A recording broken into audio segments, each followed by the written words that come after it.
There is a photograph from October 1929 that rarely appears in history books. It shows a handwritten sign in the window of a Manhattan townhouse. "We'll sell this house for any reasonable offer. Must have cash." The house had been purchased 18 months earlier for $85,000, an enormous sum at the time. The owner was asking $30,000. There were no buyers. This is not a story about the stock market crash of 1929, though that is where most people think the Great Depression began. This is a story about what happened before the crash, about a real estate bubble that inflated across America in the 1920s and burst 3 years before anyone on Wall Street noticed. It is a story about how housing bubbles form, how they grow, and how they destroy wealth with mathematical precision. And it is a story that has repeated itself twice more in the century since. Not similar stories. The same story. The same sequence of events. The same warning signs ignored by the same types of people making the same mistakes for the same reasons. Because housing bubbles are not accidents. They are not unpredictable. They follow a pattern as reliable as the seasons. And understanding that pattern is the difference between recognizing danger and walking blindly into catastrophe. This is the anatomy of housing bubbles. 3 crashes spanning a century. One pattern repeating across all of them. Let me show you how the machine works. Every housing bubble in modern history has followed a 4-stage cycle. The stages are not theories. They are observable, documented, mathematical progressions that appear in the data years before the general public realizes anything is wrong. Stage 1 is foundation. Credit becomes cheap and abundant. Asset prices begin rising. The rise is gradual at first, justified by real economic growth. New bids enter the market. Construction increases. Everything appears healthy because at this stage it is healthy. Prices are rising because demand is rising and supply has not caught up. This stage can last 5 to 10 years. Stage 2 is acceleration. Prices begin rising faster than incomes. Speculation enters the market. People stop buying homes to live in them and start buying them as investments. Credit standards loosen because lenders compete for market share. The phrase you hear during this phase is, "Prices only go up." The data shows clear divergence between home prices and fundamental economic indicators like wages, but everyone explains it away. This stage lasts 2 to 4 years. Stage 3 is mania. Prices completely disconnect from economic reality. People are buying properties they cannot afford with money they do not have, planning to sell before the first payment comes due. Credit is extended to borrowers who have no realistic ability to repay. Asset prices double or triple in the span of months. Everyone believes they are getting rich. The few voices warning of danger are dismissed as pessimists who do not understand the new paradigm. This stage lasts 6 to 18 months. Stage 4 is collapse. Something breaks. It is usually something small, something the experts dismissed as irrelevant. Suddenly, buyers vanish. Sellers panic. Prices fall faster than they rose. Forced liquidations begin. Credit disappears. The people who bought at the peak discover that their asset is now a liability. The collapse can take 2 to 5 years to fully unfold, but the steepest drops happen in the first 6 months. This is not theory. This is the documented pattern from 3 major housing crashes spanning a century. Let me show you.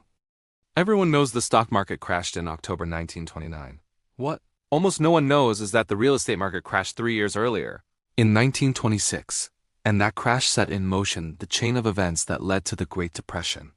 To understand what happened, you need to go to Florida in the early 1920s. Florida in the 1920s was experiencing what we would now call a real estate gold rush. The state's population was growing rapidly. Railroads had opened access to previously remote areas. And most importantly, developers had discovered that you could sell land to people who had never seen it. The scheme was elegant. Developers would buy large tracts of land, often swamps or marshes, subdivide them into lots, and sell them through newspaper advertisements to buyers in northern cities. The advertisements promised paradise. Beachfront property, tropical weather. A piece of the American dream for a small down payment, and here is the critical detail. You did not need to pay cash. You put 10% down and received a binder, essentially a promissory note. You then had a window, often just 30 to 60 days, to either pay in full or sell the binder to another speculator. This created a market in paper. People were trading binders on land they had never seen, land that in many cases did not exist as advertised. As long as prices kept rising, it worked.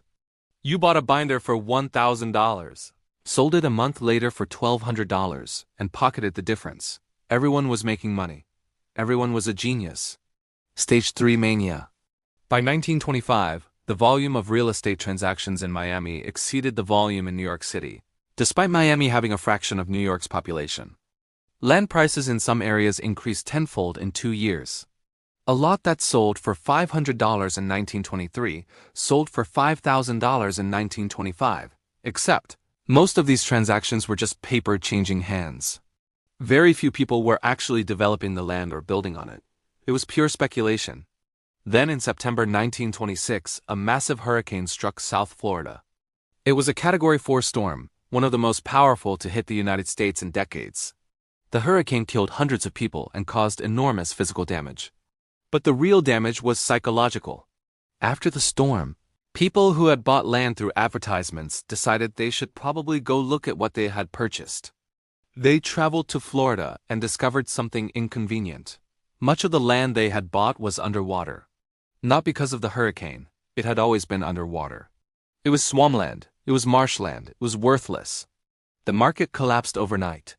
Binders became worthless pieces of paper. The people holding them when the music stopped lost everything. Developers went bankrupt. And here is where the story connects to the larger economy. Those Florida land deals had been financed by small banks across the country, particularly rural banks in the Midwest and South. Farmers and small-town businessmen had invested their savings in Florida real estate through local banks. When the land became worthless, those banks failed. Between 1926 and 1929, over 600 banks failed in the United States. This was before the stock market crash. Before anyone panicked. The contagion was spreading through the financial system invisibly. When the stock market finally crashed in October 1929, it was not the cause of the banking crisis. It was the moment when the public finally noticed that the banking system was already broken. The real estate collapse had poisoned the well 3 years earlier. And here's the human cost that often gets lost in the statistics. Millions of Americans who had nothing to do with Florida real estate speculation lost their savings when their local banks failed. There was no FDIC insurance in 1929. When a bank closed, depositors lost everything. Families who had saved for decades saw their life savings vanish overnight, not because they speculated, but because they lived in a financial system where speculation in one corner could destroy stability everywhere else. Jump forward 60 years. It is 1986. Ronald Reagan is president. The economy is growing. Wall Street is booming. And 747 banks are about to fail in what would become known as the savings and loan crisis. This collapse is less famous than 1929 or 2008, but it followed the exact same pattern and destroyed hundreds of thousands of families financially. To understand the S&L crisis, you need to understand what savings and loan institutions were. These were community banks, often locally owned, that took deposits from residents and made mortgage loans to homebuyers in the same community. They were boring, stable institutions that had existed for decades without major problems. But in the early 1980s, Congress passed legislation deregulating these institutions. The new laws allowed S&Ls to make riskier commercial real estate loans, to invest in speculative ventures, to operate more like investment banks than community lenders. Many S&L executives, who had spent their careers making conservative 30-year mortgages, suddenly found themselves competing with aggressive developers and speculators. And they were not equipped for it. In Texas, which became the epicenter of the crisis, S&Ls financed massive commercial real estate projects. Office parks, shopping centers, condominium developments. Many of these projects were built in anticipation of demand that never materialized.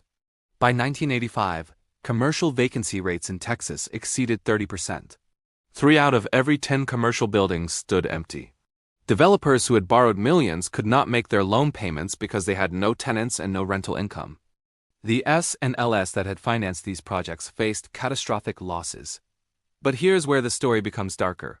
Federal regulators knew about the problem as early as 1984. Internal memos from the Federal Home Loan Bank Board showed that hundreds of S&Ls were technically insolvent, meaning their liabilities exceeded their assets. They were dead institutions still operating.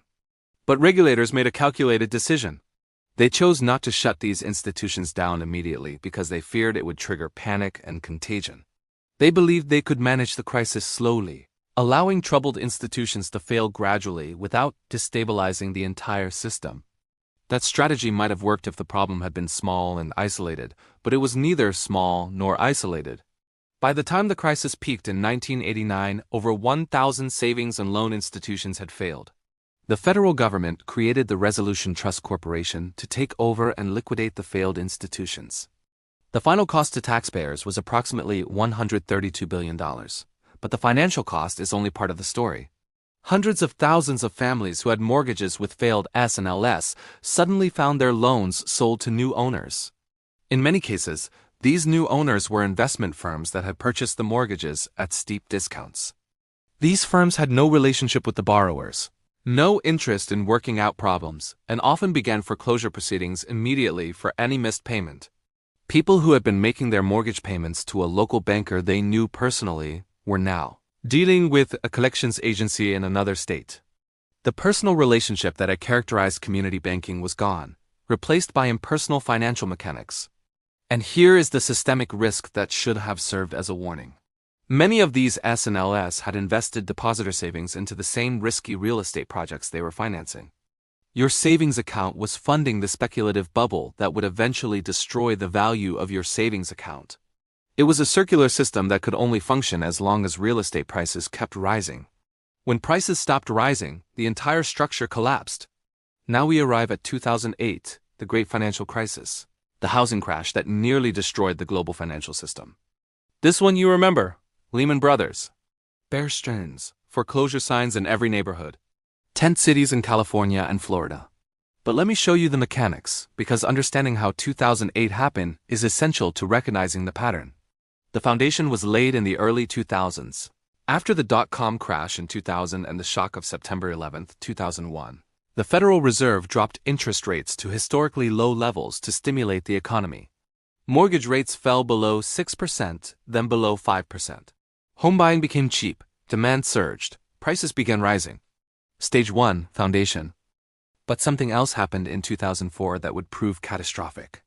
The Securities and Exchange Commission made what seemed like a minor technical change to something called the net capital rule. This rule governed how much debt investment banks could carry relative to their capital. The old rule capped leverage at 12-1. The new rule allowed leverage up to 30-1, and for some activities, even higher.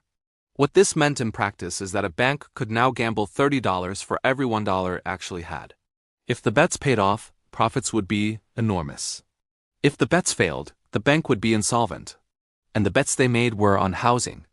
Investment banks began buying mortgages from lenders, packaging them into securities called mortgage-backed securities, and selling them to investors. This process, called securitization, transformed a mortgage from a loan you held for 30 years into a tradable asset you could sell immediately. This created a perverse incentive. If you are a mortgage lender and you plan to hold the loan for 30 years, you care deeply about whether the borrower can repay. But if you plan to sell the loan next week to an investment bank, you do not care about repayment. You care about volume. You want to originate as many loans as possible and collect the fees. Whether the borrower can actually afford the house becomes someone else's problem. Credit standards collapsed. Lenders began offering what were called subprime mortgages, loans to borrowers with poor credit and limited income. They offered adjustable rate mortgage with low initial payments that would reset to much higher payments after 2 or 3 years. They offered no documentation loans where borrowers did not have to prove their income. Some lenders offered negative amortization loans where the monthly payment did not even cover the interest, causing the loan balance to grow over time. And the borrowers? Many were unsophisticated. They were told they could afford the house. They were told that even if they could not make the payments, the house would appreciate and they could refinance or sell. They were lied to by an industry that had every incentive to put people into mortgages they could not afford. But here is where it gets truly criminal. Investment banks knew the mortgages were toxic. Internal emails discovered during later investigations show executives discussing how bad the underlying loans were. Yet they packaged these mortgages into securities and paid ratings agencies to label them as safe, as a AA-rated investments equivalent to treasury bonds. Pension funds bought them. Retirement accounts bought them. Foreign banks bought them. Everyone believed they were buying safe assets, they were buying time bombs. And some investment banks went even further. Goldman Sachs, for example, created a mortgage security specifically designed to fail. They sold it to clients while simultaneously betting against it with their own money. When it collapsed, Goldman made billions while their clients lost everything. This came out in Senate hearings. It is documented fact, not conspiracy theory. By 2006, the housing market had reached peak insanity. In cities like Las Vegas, Phoenix, and Miami, home prices had doubled in 3 years. People were buying houses they had never seen, using mortgages they did not understand, planning to flip them before the first payment came due. It was Florida in 1925 all over again, just with different technology. Stage 3, Mania. The collapse began quietly in 2007. Subprime borrowers, who had been given adjustable rate mortgages with low teaser rates, began facing payment resets. Their monthly payments doubled or tripled. They could not afford them. Foreclosures began rising. Home prices began falling. And because so many mortgages had been packaged into securities and sold globally, the losses spread instantly across the entire financial system. In March 2008, Bear Stearns, one of the largest investment banks in the world, collapsed. In September 2008, Lehman Brothers filed for bankruptcy, the largest bankruptcy in American history. Credit markets froze. Banks stopped lending to each other because no one knew who was holding toxic mortgage securities. The entire global financial system came within hours of complete collapse. The human cost was staggering. Over 3.8 million homes were foreclosed between 2007 and 2010. Families lost their homes not because they were irresponsible, but because they were sold mortgages they could never afford by lenders who did not care. Unemployment spiked to 10%. Retirement accounts lost 40% of their value. The middle class saw a decade of wealth accumulation evaporate. 3 crashes: 1926, 1989, 2008, spanning 80 years. Same 4-stage pattern, same warning signs ignored. Same devastating outcome. So what can we learn? What is the pattern teaching us? First, housing bubbles always begin with cheap credit. When borrowing becomes easy and interest rates are low, asset prices rise. This is not inherently bad. But if credit remains cheap for too long, prices rise beyond what economic fundamentals can support. The gap between prices and reality becomes a trap. Second, speculation always enters the market during stage 2, the moment people start buying assets not to use them but to sell them to the next buyer at a higher price. You are in dangerous territory. Real estate becomes a casino. And in a casino, the house always wins eventually. Third, the warning signs are always visible in the data years before the collapse. Price-to-income ratios diverge from historical norms. Credit standards deteriorate.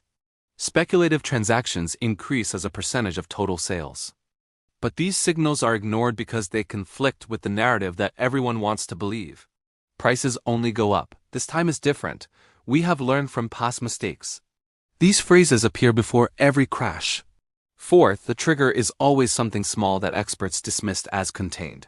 In 1926, it was a regional hurricane. In 1989, it was Texas commercial real estate. In 2008, it was subprime mortgages that Federal Reserve Chairman Ben Bernanke said were too small to threaten the broader economy. The experts are always wrong because they do not account for contagion, for how problems in one corner of the system spread through the interconnected financial network. Fifth, the people who suffer most are rarely the speculators. The speculators often get out early. The people who suffer are ordinary families who bought homes to live in, who made every payment on time but who got caught when the system collapsed around them. When banks fail, when credit freezes, when prices crash, it does not matter that you did nothing wrong. You still lose. And finally, the pattern repeats because memory is short and incentives are misaligned. The people making decisions during the bubble, the lenders, the investment bankers, the regulators, they profit during the boom and are often gone before the bust. The costs are socialized, spread across taxpayers and depositors and homeowners, while the profits were privatized, paid out in bonuses during the good years.